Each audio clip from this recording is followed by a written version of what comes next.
My mother's family lived on the second floor of a large duplex on Côte Sainte-Catherine.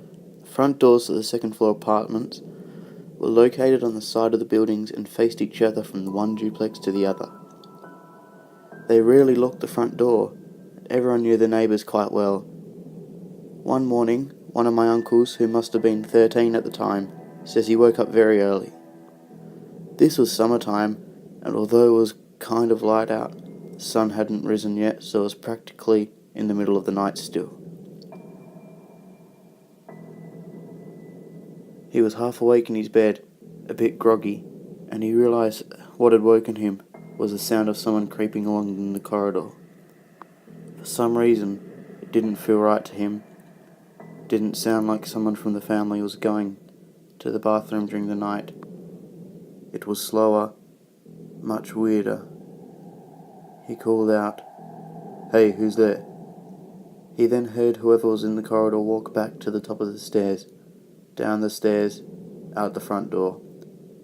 Creepy enough, but it gets much worse. Within 6 months of this happening, a teenage girl was found dead in the duplex next to my family's house. She had been killed during the night with a hammer by a 15-year-old boy that lived nearby. He was known by all the other kids of the neighbourhood, and my mother remembers him as being very quiet and always looking down or away whenever you would look at him. He was kind of an outcast, certainly because of his personality, but also a bit perhaps because he went to a posh school, thanks to his father being the janitor, and he got a bit snobbed out by the other kids. In the duplex where my family lived on the front floor, there was a family with 3 teenage girls. In my family there were 2 teenage girls. I guess he knew where to look, and I guess he must have been lurking around for a good while. Before deciding that it was time to take the hammer out, he killed himself in hospital or jail while he was still very young.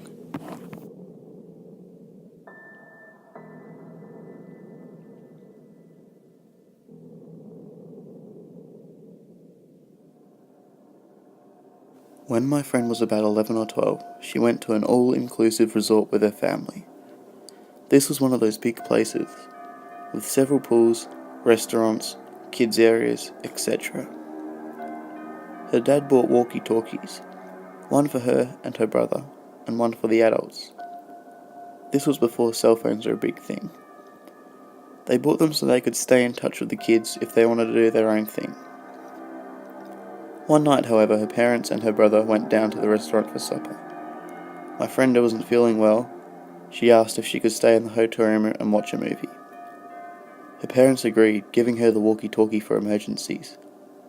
She was up there for about an hour or so, checking in every now and then with her dad, just to say hi, ask what they're eating, etc. However, she started to feel really sick, and she called up her dad again. She said, "Hey, when will you be back to the room?" Her dad answers back, "We're coming up right now, sweetie. I forgot the room number. Could you tell me what it is?" As soon as she was about to answer, her dad's voice comes in and says, "Hey Chirp, we're coming up right now. We brought you some cake. See you in 5. She knew the second one as her dad, because he always calls her Chirp. She locked the door. When her parents got back, they say they didn't talk to her all night.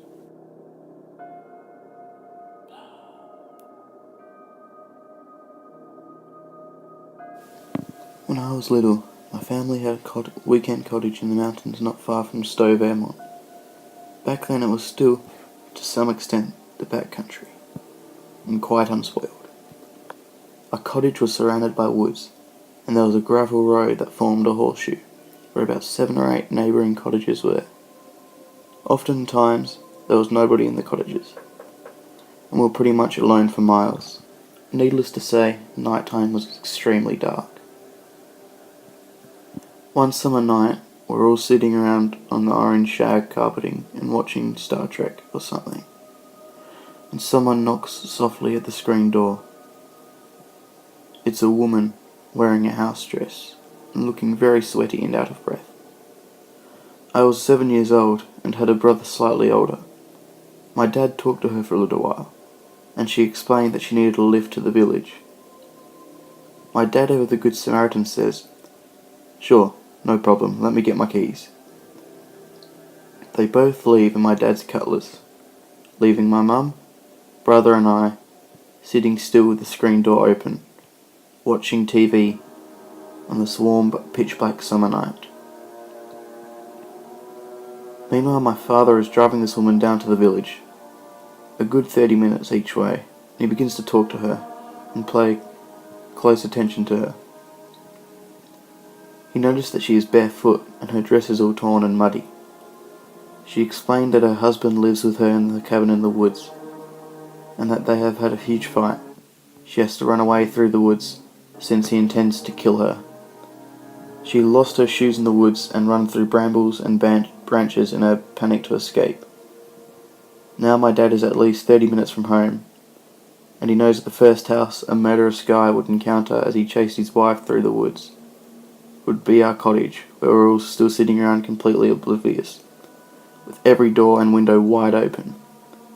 Cell phones haven't even been dreamt of in this era, and he has no way to reach us.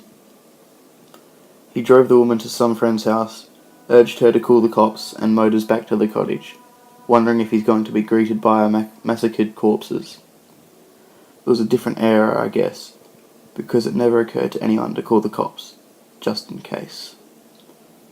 I still remember him getting home, and calmly, icily, locking every door, sitting by the door, trying not to convey to us how scared he was. That's not even the creepiest part, though. A couple of days later, my brother and I were looking around the outside of the cottage, and we noticed hand and face marks on the back windows, where a tallish person had pressed his face against the glass. We also explored the woods over that summer, and found the woman's shoe stuck in the mud, as well as their utterly trashed cabin. Someone had absolutely destroyed the place, breaking every glass and picture frame, and throwing all their belongings down into the woods. That was one creepy place. We heard later that the woman had committed suicide. For years afterwards, my dad and I would often walk the dog out on the gravel, and out the turn of the horseshoe that was closest to where those people's cabin was. We always got a really bad feeling.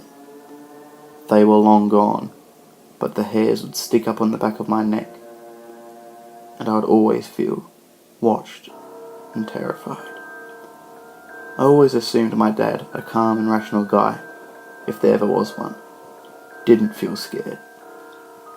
But many years later he confided in me that he always hated that spot and felt very bad vibes, some kind of immense sense of foreboding when we walked by there.